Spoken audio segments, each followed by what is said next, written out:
ഭാര്യയുടെ ആർത്തവരക്തം കണ്ടു എന്ന് പറഞ്ഞാൽ നിങ്ങൾ ഇതിനെ നെറ്റി വിളിക്കേണ്ട ആവശ്യം നിങ്ങൾ കണ്ടിട്ടില്ലേ? നിങ്ങൾ മാരീഡ് അല്ലേ? ഞാൻ മാരീഡാണ്. എൻ്റെ ഭാര്യയ്ക്ക് ആർത്തവുണ്ട്, എൻ്റെ ഉമ്മക്ക് ആർത്തവം ഉണ്ടായിരുന്നു, നിങ്ങളുടെ അമ്മക്ക് ആർത്തവം ഉണ്ടായിരുന്നില്ലേ? നമ്മൾ അങ്ങനെയല്ലേ ഉണ്ടായത്? അതൊരു റീസൺ, ഒരു ബന്ധിപ്പിക്കാമല്ലോ. It's not simple. ഒരു 40 വയസ്സ് ആവറേജ് ജീവിക്കുന്ന ഒരു സ്ത്രീ 28 ദിവസം കൂടുമ്പോൾ അവർ ആർത്തവ ദിവസം എടുത്തു നോക്കിക്കഴിഞ്ഞാൽ ഏകദേശം 521 പ്രാവശ്യം അവർ ആർത്തവത്തിൽ ഏർപ്പെടുന്നുണ്ട്. അറിയോ? ഇനിയും നോക്കാം. ഏകദേശം 5 ദിവസമാണ് ഈ സ്ത്രീകളുടെ ആർത്തവ ദിവസം ഉണ്ടാവുക ആവറേജ്.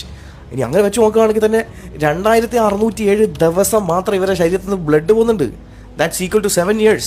7 വർഷം കണ്ടിന്യൂസ് ബ്ലഡ് പോയാൽ കണ്ടിടും. ഇനിയും നോക്കാം. ഒരു ആവറേജ് ഈ ആർത്തവത്തിൽ 150 മില്ലിയോളം ബ്ലഡാണ് ഒരു സ്ത്രീയുടെ ശരീരത്തിൽ നിന്ന് പോകുന്നത്. അത് വെച്ച് കണക്കൂട്ടിയാൽ പോലും 391 ലിറ്റർ ഒരു സ്ത്രീയുടെ ശരീരത്തിൽ നിന്ന് 40 yearsൽ നഷ്ടപ്പെട്ടു പോകുന്നുണ്ട്. You know how many litres you have? അതൊരു ആണെന്ന നിലക്ക് നിങ്ങളുടെ ശരീരത്തിൽ